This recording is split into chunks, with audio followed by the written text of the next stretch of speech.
दोस्तों, मध्य प्रदेश के टीकमगढ़ की एक लड़की जो कृष्ण भजन गाती थी, भागवत कथा सुनाती थी, अचानक सियासत में आती है और 10 सालों से मुख्यमंत्री की कुर्सी पर काबिज दिग्गज लीडर दिग्विजय सिंह को सत्ता से बेदखल कर देती है और बीजेपी को मध्य प्रदेश में सबसे बड़ी जीत दिलाती है। और इसका इनाम मुख्यमंत्री की कुर्सी के तौर पर मिलता है, लेकिन एक गैर जमानती वारंट की वजह से सीएम पद से इस्तीफा भी देना पड़ा और इसके बाद बाकी तेवरों की वजह से उमा भारती को बीजेपी से बाहर भी जाना पड़ा। हालांकि फिर पार्टी में उनकी वापसी हुई, लेकिन पार्टी में ताकत नहीं मिली।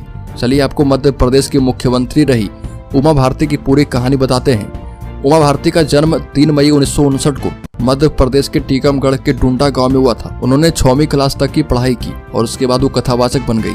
वो छोटी उम्र में ही भागवत का पाठ करने लगी थी और धीरे धीरे उनकी ख्याति बढ़ती गई।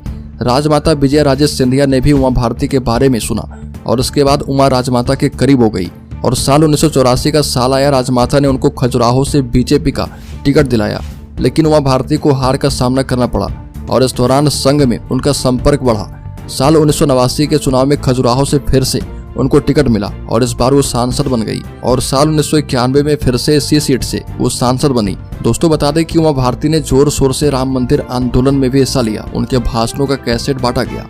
साल 1992 में बाबरी मस्जिद तोड़ दी गई और उसके बाद उमा भारती का कद बीजेपी में तेजी से बढ़ता गया। खजुराहो सीट से उमा भारती 3 बार सांसद रही और उसके बाद साल 1999 में भोपाल से सांसद चुनी गई।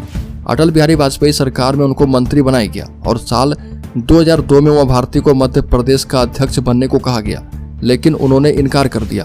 कैलाश जोशी को अध्यक्ष और बाबूलाल गौर को नेता प्रतिपक्ष बनाया गया और उमा भारती लगातार मध्य प्रदेश की सियासत में सक्रिय रही।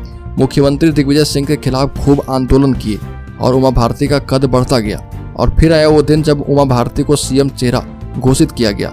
चुनाव से 6 महीने पहले एक रैली में अटल बिहारी वाजपेयी ने सीएम चेहरे के तौर पर उमा भारती के नाम का ऐलान किया और इसके बाद उमा भारती दिग्विजय सिंह पर और भी हमलावर हो गई और उनके शासन पर सवाल उठाए। चुनाव हुए, वोटों की गिनती हुई और जनता ने उमा भारती के सवालों पर मुहर लगा दिए। मध्य प्रदेश में दिग्विजय सिंह के 10 साल के शासन का अंत हो चुका था और राज्य में बीजेपी को सबसे बड़ी जीत मिली थी। 8 दिसंबर 2003 को उमा भारती ने मुख्यमंत्री पद की शपथ ली और 259 दिन तक मुख्यमंत्री रही और 23 अगस्त 2004 को इस्तीफा दे दिया। उनके खिलाफ गैर जमानती वारंट जारी किया गया था और इसके बाद उनको अपने पद से इस्तीफा देना पड़ा था। बता दें कि 30 जून 2004 को भोपाल के रविंद्र भवन में एक कार्यक्रम में उमा भारती ने गोविंदाचार्य को लेकर एक बयान दिया था और कहा कि साल 1991 के लोकसभा चुनाव के बाद गोविंदाचार्य ने मुझसे विवाह करने की इच्छा प्रकट की थी, लेकिन ये बात जैसे ही मेरे भाई को पता चली तो उन्होंने इस प्रस्ताव को तत्काल खारिज कर दिया और उसके 1 साल के बाद 17 नवंबर 1991 को मैंने संन्यास ले लिया। बता दें कि नवंबर 2004 में बीजेपी मुख्यालय में एक और घटना घटी और बीजेपी मुख्यालय में बैठक चल रही थी।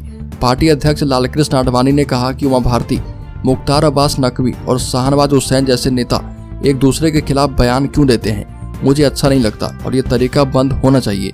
आडवाणी के इतना बोलने पर उमा भारती खड़ी हुई और कहा कि इस हॉल में 4 से 5 नेता बैठे हैं जो मेरे खिलाफ ऑफ द रिकॉर्ड ब्रीफिंग करके अखबारों में खबरें छपाते हैं और मुझे अपनी प्रतिष्ठा बचाने के लिए सफाई देनी पड़ती है और इसे ही अनुशासनहीनता कहा जा रहा। जो लोग राज्यसभा में बैठे हैं उन्हें कुछ काम तो है नहीं, बस यही करते हैं। इसके बाद उमा भारती को पार्टी से निकाल दिया गया। 30 अप्रैल 2006 को उमा भारती ने उज्जैन में भारतीय जनशक्ति पार्टी बनाई और साल 2008 के विधानसभा चुनाव में बीजेएस ने 213 सीटों पर चुनाव लड़ा था, लेकिन सिर्फ 6 सीटों पर जीत मिली। उमा भारती खुद चुनाव हार गई और इसके कुछ सालों बाद साल 2011 में उनकी बीजेपी में वापसी हुई। साल 2012 में उत्तर प्रदेश में चुनाव हुए और बीजेपी ने इस चुनाव में उमा भारती को मुख्यमंत्री का चेहरा बनाया था और उमा भारती ने हमीरपुर की चरखारी सीट से चुनाव जीता, लेकिन पार्टी को जीत नहीं दिला पाई और उसके बाद यूपी के झांसी में सांसद बनी और केंद्र में एक बार फिर से मंत्री बनी। फिलहाल उमा भारती सियासी तौर पर करीब करीब गुम हो रही है। तो दोस्तों, इस वीडियो में इतना ही। मध्य प्रदेश से संबंधित हर एक न्यूज को पाते रहने के लिए सब्सक्राइब करें और बेल आइकॉन